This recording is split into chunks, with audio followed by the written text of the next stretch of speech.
सुप्रभात। प्यारे बच्चों, पिछली कक्षा में आपने पवन दूती पाठ की कुछ पंक्तियों के भावार्थ को समझा था। अब मैं आपको उनसे संबंधित प्रश्नोत्तर भी बताऊंगी, जिन्हें आप अपनी उत्तर पुस्तिका पर अंकित कर लें। परीक्षा में एक पद्यांश से 5 प्रश्न पूछे जाते हैं। प्रत्येक प्रश्न के लिए 2 अंक निर्धारित होते हैं। चलिए इस पद्यांश से संबंधित कुछ प्रश्नोत्तर हल करते हैं। प्रश्न: उक्त पंक्तियाँ किस महाकाव्य का अंश हैं? उत्तर: उक्त पंक्तियाँ प्रिय प्रवास नामक महाकाव्य का अंश हैं। प्रश्न: उक्त पद्यांश के रचयिता कौन है अथवा उक्त पद्यांश का संदर्भ लिखिए। उत्तर: उक्त पद्यांश के रचयिता अयोध्या सिंह उपाध्याय हरिऔध जी हैं। प्रश्न: उक्त पद्यांश में कौन, कहाँ और कैसे बैठा हुआ है? उत्तर: वियोगिनी राधा अपने घर में दुखी मन से बैठी हुई हैं। प्रश्न: प्रातःकाल कौन कहाँ से आया? उत्तर: प्रातःकाल सुगंधित वायु खिड़कियों के रास्ते घर के अंदर आई। प्रश्न: राधा ने पवन से क्या कहा? उत्तर: राधा ने पवन से कहा कि तू मुझे इतना क्यों सता रही है? क्या तू भी समय की कठोरता से दूषित हो गई है? प्रश्न: रेखांकित काव्यांश का भावार्थ लिखिए। जैसा कि आपको भावार्थ पहले ही बताया जा चुका है, उसे आप अपने शब्दों में लिखेंगे। प्रश्न: उक्त पद्यांश में प्रयुक्त रस एवं छंद का नाम लिखिए। उक्त पद्यांश में प्रयुक्त रस श्रृंगार है तथा छंद मंदाक्रांता है।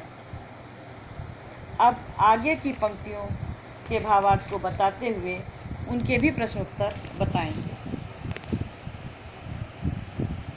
मेरे प्यारे नौ जलस से कंज से नेत्र वाले, जाके आए न मधुबन से और न भेजा संदेशा।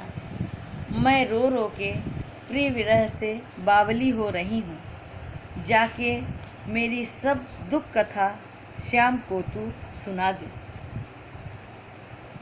प्रस्तुत पद्यांश में राधा ने पवन को दूतिका बनाकर उसके द्वारा कृष्ण को संदेशा भिजवाया है। वे पवन से मार्ग में पड़ने वाले मनोहारी दृश्यों का वर्णन करते हुए कहती हैं कि तू जाते समय उनसे प्रभावित न होना। राधा जी पवन से कहती हैं कि नवीन मेघ जैसी शोभा वाले और कमल जैसे नेत्रों वाले मेरे प्रिय श्री कृष्ण मथुरा जाकर ना तो वापस आए और ना ही उन्होंने कोई संदेशा ही भिजवाया। उनके विरह में मैं वियोगिनी रो रो कर पागल हो रही हूँ। तू उनके पास चली जा और मेरा दुख उन्हें सुना दे। ज्यों ही मेरा भवन तज तू अल्प आगे बढ़ेगी, शोभा वाली सुखद कितनी मंजु कुंजे मिलेंगी। प्यारी छाया मृदुल स्वर से मोह लेंगी तुझे वे, तो भी मेरा दुख लख वहाँ जा न विश्राम लेना। राधा पवन दूतिका से कहती हैं कि जैसे ही मेरे घर को छोड़कर तू थोड़ा सा आगे बढ़ेगी, तुझे अत्यंत ही सुंदर सुखद अनेक कुंजें दिखाई पड़ेंगी। उनकी छाया बड़ी शीतल तथा आकर्षक है। वहाँ पर तुझे पक्षियों के चहकने की मधुर ध्वनि भी सुनाई पड़ेगी। अपने इन गुणों के कारण वे तुझे अपने मोह पास में बांधने का प्रयास करेंगी, लेकिन तू मेरे दुख को याद करके वहाँ एक क्षण के लिए भी विश्राम न लेना। आइए अब इनके प्रश्नों को लिखते हैं। उक्त पद्यांश का संदर्भ लिखिए।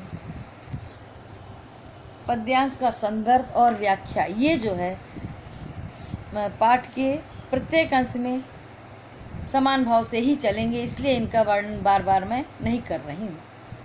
प्रश्न: कृष्ण का शरीर और आँखें कैसी हैं?